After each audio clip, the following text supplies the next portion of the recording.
April 1st, called April Fool's Day. It's a fun day to play pranks on those you care about, and I care about you guys. Okay. So I'm going to put you in some challenging situations where you have to decide, is what I'm saying true, or is it an April Fool's joke, meaning not true, false? The first one is a question a ton of people around hockey are asking, especially with the surge that we've seen from the Nashville Predators. Matthias Ekholm on the move, will be traded by the trade deadline. True or false? April Fools or for real?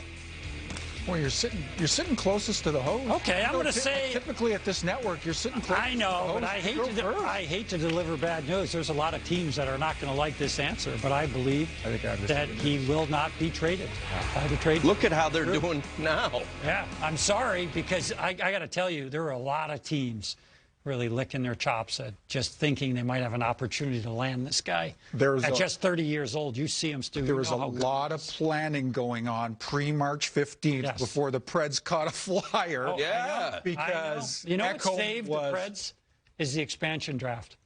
Yeah. It caused a lot of teams to pause because they weren't really sure how it would affect them in the end. They wanted a little more time just to solidify things that I'm not giving up assets for a guy that has another year left on his contract who I know can help me and play, that I'm probably going to lose in the expansion draft. So we'll blame that one on Ron Francis in Seattle, and dragging their feet.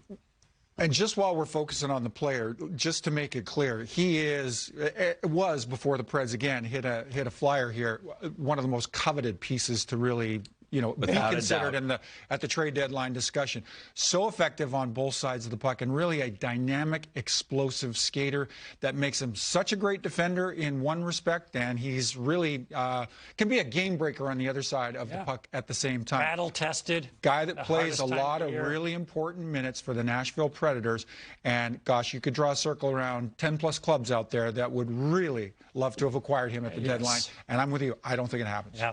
Earlier in the show, we talked about Connor McDavid. I'm going to bring his name up right now, and I'm going to say 97 scores 100 points in 56 games. 100 points. April Fools or for real? How many's he got right now? A lot.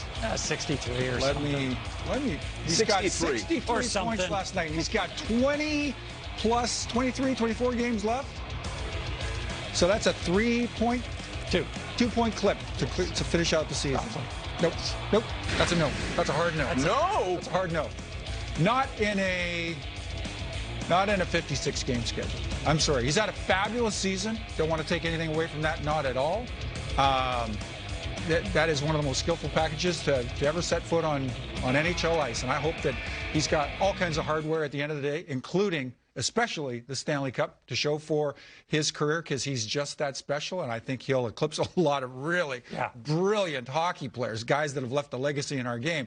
But I don't think, not this year, he gets 100. I don't think he hits it. I think in a normal year, if he had time to rest, he could do it. I'd say April Fools right now. I say he gets between 94 and 97 points. Which is close. Yeah, they end on his He'll still end up with the Art Ross, most likely. Next, the Montreal Canadiens have 24 Stanley Cups, and that's amazing. But the question is, will they be sellers at the deadline, which means not necessarily poised to make a postseason run? Oh, gentlemen, that would cause quite a stir. Montreal sellers, April Fools, fellas. There you go. They are all in. Fired a coach. Made big moves in the offseason. Just, according to Montreal fans, paid a very low price for Eric Staal. I thought it was not that. Montreal fans don't care about draft picks because they do have a bunch that they've garnered, to be fair to them. So maybe they felt that they could use them, but they're still valuable, particularly in this year. And Eric Staal at 36 hadn't had a great year. I didn't see it, but that's an April Fool's for me, Stu. As well. And you're getting a lot of this. I hope that's not hard for you. April Fool's over here as well. And for this reason, 32 games, so they're 3 back, 3 or 4 at hand, 5 in some cases at hand on the rest of the North. They've still got a 4-point cushion over Calgary, and I loved the way they come back from a 9-day layoff, and I think played the Edmonton Oilers their first game back. Razor sharp. Oh, and ran roughshod over, albeit an Oilers team that was on the back end of a back-to-back. Yeah, but they were rested too. The Oilers were. We're supposed to see some rust. They had a 4-day layover in Montreal. We're supposed to see some rust from the guys in the red jerseys. It didn't look anything like that. They looked razor sharp. They looked like they were on their toes, and I see them locking down one of the top 4 spots, based on the way they're playing and what I've seen from them, despite a rough patch of, I think, 6-8 games. And I don't have a lot of faith in Calgary's brand of hockey right now. Yeah, I'm with you. I think they finished 4th. And I have a lot of faith. They're very confident against whoever they play. What do you have faith in? This next one. Okay. I'm taking the viewers behind. Okay, this is actually We're in the makeup room. This is before the show starts. Grimmer points out that Lutz looks especially sharp. Lutz always looks sharp. But he said you look especially sharp. So I'm saying Lutz goes from hockey to Hollywood. April Fools or false? Come on! Yes! Well, if I did go to Hollywood, I definitely would end up in some role with a mask on. So, yes, you are correct.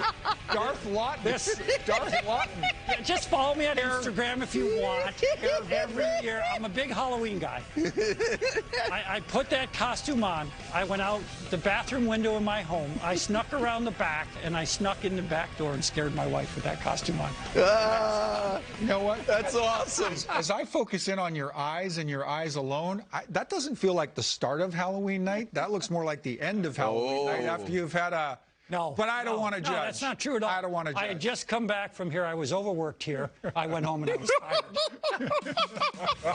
Those eyes look a little glassy. Those eyes look a little glazed. That doesn't look like 7:30 p.m. on Halloween night. That looks like 1:30 a.m. on Halloween night. I don't know. If I want to go to Hollywood, I need an eye surgery or something. Open those eyes up. I don't know what it is.